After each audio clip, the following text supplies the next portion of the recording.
What's up everyone ulit? Ngayon lang uli ako magbablog sa sasakyan, no? At papasok na naman ako sa trabaho as usual.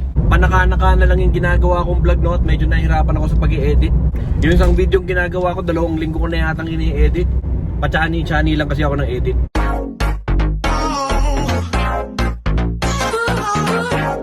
So gusto ko lang mag-video ngayon dahil doon sa napanood namin kahapon. Napanood nyo na rin siguro yung pinanggigilan na video kahapon.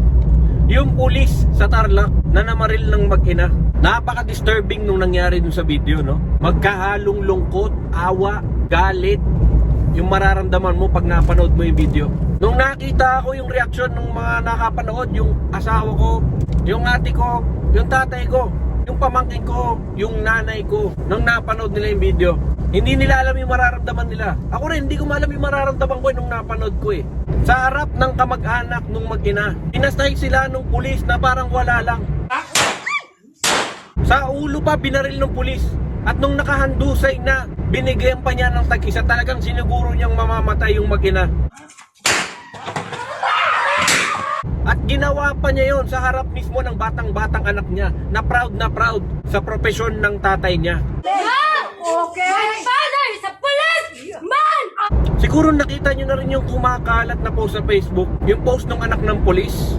Hindi ko alam kung totoo yun o fake news lang. Na sinasabing fake daw yung video na kumakalat, one-sided daw. Ang sinasabi inosente daw yung pulis. Hindi daw pinapakita ng video yung totoong storya. Hindi totoo yan. Ma-expect naman na siguro natin yung kung totoo yung post na yun, no? Kita mo naman sa video, kamping-kampe siya sa tatay niya. So ano pang aasahan natin? Masisinungalingan niya talaga yung video na kumakalat. Unfortunately para sa pamilya nila, napakalinaw ng video. Sabi dun sa post ng bata, nag-video rin siya na magpapakita ng totoong nangyari. Pero sa ngayon wala pa akong nakikitang post. Baka sakaling marunong mag-edit yung bata, pwede niyang gawing inosente yung tatay niya. Kaya nga po napapost ako kagabi, no? Dahil may gusto akong ipunto dun sa video na yan. Hindi lang po pulis ang gumagawa nun. Alam ko yan eh. Pero lilinawin ko na po, no? Hindi ko sinasabing lahat ng pulis ganon. Dahil may kapitbahay naman kaming pulis. Never naman kami nagka-problema sa kanya. Pero may mga ganong pulis talaga na jablo. Sa kasamaang palad, yung mga jablo pa na yan, yan yung mga tumataas ang ranggo. Ako po ay qualified. Nakita niyo po yung yabang ng pulis? Kung paano niya sigaw-sigawan yung mag-ina? Bakit? Anong taso namin sa inyo? Anong taso namin? Ha? Kung paano niya bantaan si nanay bago niya barilin? Putang ina mo, gusto tapusin kita ngayon ha? Hindi lang po sa pulis makikita yung ganong kayabang ng mga tao. Marami po sila sa gobyerno natin. Napakataas ng tingin nila sa sarili nila. Dahil taga-gobyerno sila eh. May alam sila sa batas o alam nilang may kailangan ka sa kanila. Di wow. Sobrang pumasok na sa kukote nila na dahil taga-gobyerno sila, kailangan respetuhin mo sila. Which is dapat lang naman, nire-respeto natin ang taon. Pero dapat kahit sino. Dapat two-way yun. Dapat may respeto rin sila sa'yo. Unfortunately, naging parte na ng kultura natin yan, no? Maglakad ka ng papeles sa gobyerno sa atin. Gusto mo samahan kita eh. Punta ka sa mga window, kailangan magalang na magalang ka. Tawag mo ma'am, boss, sir, chief. Kasi tayong mga ordinaryong mamamayan, kailangan natin ng serbisyo nila eh.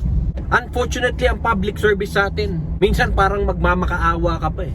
Tatarantahin ka pa ng mga yan sa paglabas mo ng mga papel eh. Huwag tayo manlito. Pag di mo pa naintindihan yung pinaliwanag nila, bubugtong hinanga pa yung mga hayop na yan eh. Akala mo ginagawang kanila ng pabor na libre eh.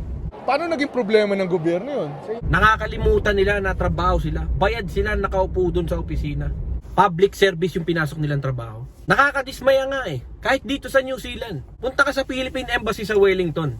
O magtanong ka lang sa mga kakilala mong pumunta sa Philippine Embassy Wellington. Merong isa dyan na magkukwento ng bad experience. Dun sa isang staff. Napakayabang ng staff na yon. Di ko na mabanggit ang pangalan at nasa New Zealand tayo. Pero dun sa mga naka-encounter dun sa staff na yon, ay nako na lang. Hindi naman sila lahat dun. Nag-iisa lang naman siya. Na umakto, akala mo nasa Pilipinas pa rin kami. So sa mga magpupunta po sa Philippine Embassy Wellington, habaan nyo lang po yung pasensya nyo pag naka-encounter nyo yung hayop na yun. Balik tayo kay mamang pulis na namaril. Narinig nyo yung sinabi ng bata? My father is a policeman! Gaya nga ng sabi ko sa post ko kagabi, sa dami ng nakaaway ko nung bata ako, never kong pinanakot kung sino ang tatay ko. Dahil una nga sa lahat, ayaw ng tatay ko na nakikipag-away ako. At pangalawa, hindi nakakatakot pag sinabi kong, My father is an electrical engineer. sabi ko nga rin po doon, no, napaka-importante ng pagdadasal. So ipagdasal po natin yung pamilya ng biktima. Pero wag din po natin kakalimutang ipagdasal si mamang pulis. Dahil nga po napaka-powerful ng pagdadasal. Wala pong imposible kung ipagdadasal natin. Ipagdasal natin na sana'y mabulok sa bilangguan yung hayop na yun. Naway magulpi siya araw-araw sa kulungan at alilain siya ng mga kapwa niya preso sa kulungan upang mabawasan ang kanyang kayabangan. Sa batang babae naman, no, yung anak ng pulis. Alam ko marami din galit dun sa bata. Mali talaga yung bata. Pero hindi nakikita ng bata yun na mali siya. Ang alam lang niya, dapat kakampi siya ng tatay niya. Hindi niya iniisip kung tama o mali yung tatay niya. Bata siya. Bata siya. Huwag kayong mag-alala, marirealize niya yun. Lalo na kapag binibisita pa rin niya sa bilangguan yung tatay niya 20 years from now. Napakabigat na trauma na dadalhin na yun ng bata sa buhay niya. Nakita niya harap-harapan pumatay ang tatay niya. Sa murang edad niya nakita na siya ng 2 buhay na kinuha sa harapan niya. At sarili niyang tatay ang pumatay. At kung mapagdudugtong-dugtong niya yung storya paglaki niya, nang dahil sa boga, sa init ng ulo ng tatay niya, nakapatay ang tatay niya. At dahil dun kinailangan na nilang umalis dun sa lugar na kinalakihan niya o kalalakihan pa niya sana. At dahil dun ay habang buhay na sa kulungan ang tatay niya.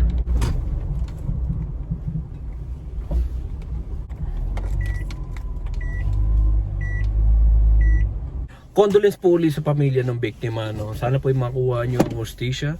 Kung may mga tumutulong man po para mabaligtad ng istorya, sana po yung masama kayong masunog sa impyerno. Grabe na talaga pag nabaligtad pa nila yung istorya na ito. Hanggang doon na lang po muna mga kaibigan, no? Maraming salamat sa panonood. And please don't forget to like and subscribe to my YouTube channel and see you on the next one.